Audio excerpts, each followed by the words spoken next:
Hello everyone, I am Rahul Kumar Prajapati and you are watching SST Paradise Achievers. Today I will discuss on the topic of Lahore Session 1929 ईस्वी। देखिए Lahore session था क्या। सन 1928 में Nehru report में पूर्ण स्वराज का उल्लेख नहीं था, जिसके कारण जवाहरलाल नेहरू, सुभाष चंद्र बोस और सत्यमूर्ति इसका विरोध करते हुए इंडिपेंडेंट फ्री कांग्रेस कमेटी की स्थापना करते हैं। 1928 ईस्वी में जब कांग्रेस का मद्रास में अधिवेशन होता है तो गांधी जी की अनुपस्थिति का फ़ायदा उठाते हुए जवाहरलाल नेहरू कांग्रेस के मंच से यह प्रस्ताव पारित कराने में सफल हो जाते हैं कि यदि सरकार 1 साल के अंदर डोमिनियन स्टेट यानी आधा राज्य के अधिकार को प्रदान नहीं करती है तो हमारा अगला लक्ष्य होगा स्वराज, जिसके कारण गांधी जी बहुत दुखी हो जाते हैं। सन 1919 के लाहौर के रावी नदी के तट पर कांग्रेस का अधिवेशन होता है। तमाम विरोधों के बावजूद गांधी जी अपने विशेषाधिकार का प्रयोग करते हुए जवाहरलाल नेहरू को अध्यक्ष बना लेते हैं। मोतीलाल नेहरू की भी हार्दिक इच्छा थी कि हमारे जीते जी हमारे पुत्र को एक बार कांग्रेस का अध्यक्ष बना दिया जाए। इस पर मोतीलाल नेहरू मिठाइयाँ भी बांटते हैं। अध्यक्ष बनने से पूर्व नेहरू जी रूस की यात्रा कर चुके थे और रूस की समाजवादी व्यवस्था से काफ़ी प्रभावित थे। इसीलिए उन्होंने अपने अध्यक्षीय भाषण देते हुए उन्होंने कहा था कि मैं समाजवादी तथा गणतंत्रवादी व्यवस्था में विश्वास करता हूँ। मैं किसी देसी रियासत या अन्य के अधीन नहीं रहना चाहता हूँ। मेरा अगला लक्ष्य होगा स्वराज।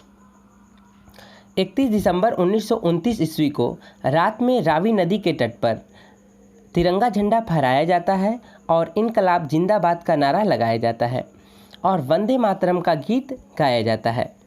26 जनवरी 1930 ईस्वी को पहली बार स्वतंत्रता दिवस मनाया जाता है। तभी से 26 जनवरी को स्वतंत्रता दिवस के रूप में मनाया जाने लगा। अगला टॉपिक है सविनय अवज्ञा आंदोलन 1930 ईस्वी। जनवरी 1930 ईस्वी में गांधी जी लॉर्ड इरविन के सामने अपनी 11 सूत्री मांग प्रस्तुत करते हैं। इसके तहत डोमिनियन स्टेट की बात की जाती है। सेना और सिविल सेवा के वेतन में 50% की कटौती की बात की जाती है। भारतीयों को भी शस्त्र रखने के लिए लाइसेंस प्रदान किया जाए, इसकी बात की गई थी। चौथी बात, शस्त्र रहित सम्मेलन करने तथा जुलूस निकालने की अनुमति प्रदान की जाए। 5वीं बात थी नमक कर को समाप्त किया जाए। 6वीं बात थी हिंसा और हत्या से इतर राजनैतिक कैदियों को रिहा किया जाए। 7वीं बात थी रुपये का मूल्य घटाकर 1 शिलिंग तथा 4 पेंस किया जाए। 8वीं बात थी मद्य निषेध, मद्य यानी शराब निषेध घोषित किया जाए। मद्य निषेध का प्रस्ताव इसमें पहली बार शामिल किया गया था, लेकिन और भी 3 मांग थी, मगर इन सारी मांगों को लॉर्ड इरविन ने अस्वीकार कर दिया। इस पर गांधी जी ने कहा था, मैंने मांगी थी रोटी और मुझे मिला पत्थर।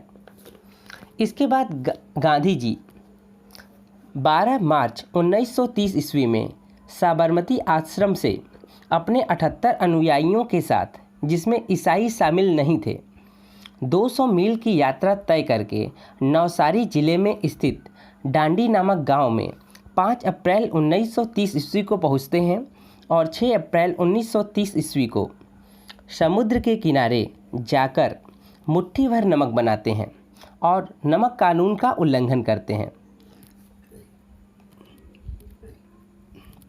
और यहीं से सविनय अवज्ञा आंदोलन शुरू हो जाता है। इसी आंदोलन में तमिलनाडु में श्री गोपालाचारी आंदोलन चलाते हैं। ये तिरुचनगोड आश्रम से आंदोलन शुरू करते हैं और त्रिचनापल्ली से वेदारण्यम तक की यात्रा करते हैं। केरल में वाइकोम सत्याग्रह के नेता के केलप्पड़ आंदोलन का नेतृत्व करते हैं और इसी समय कृष्ण पिल्लई अपने राजनीतिक जीवन की शुरुआत करते हैं। कृष्ण पिल्लई तिरंगा झंडा बचाने के चक्कर में लाठियों से घायल होते हैं। उधर उड़ीसा में गोप बंधु आंदोलन का नेतृत्व करते हैं। गुजरात के धरासड़ा में सरोजनी नायडू आंदोलन का नेतृत्व करती है। धरासड़ा में नमक का कारखाना था और ब्रिटिश सरकार ने कारखाने की सुरक्षा पहले से ही की थी। आंदोलनकारी जब वहां पहुंचते हैं तो सुरक्षा कर्मियों द्वारा इनकी लोहे से लगी मूठ वाली छड़ से बर्बरतापूर्वक पिटाई होती है। इस समय बेब मिलर नामक अमेरिकी पत्रकार वहां उपस्थित थे। यह अपने पत्र फ्रीमैन में प्रकाशित करते हैं कि मैंने अपने 18 वर्ष के कैरियर में बहुत से गली कूचों में आंदोलन को दबाते हुए देखा है, लेकिन इतना नृशंस दमन नहीं देखा है। नागालैंड में गार्डन व्यू नामक 13 वर्ष की लड़की ने भाग लिया था।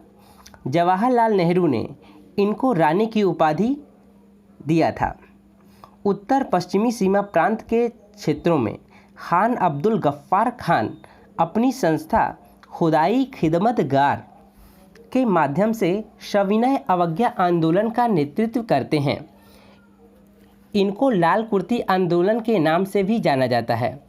लाल कुर्ती इसका नाम इसलिए पड़ा क्योंकि ये लाल रंग का कपड़ा पहनते थे।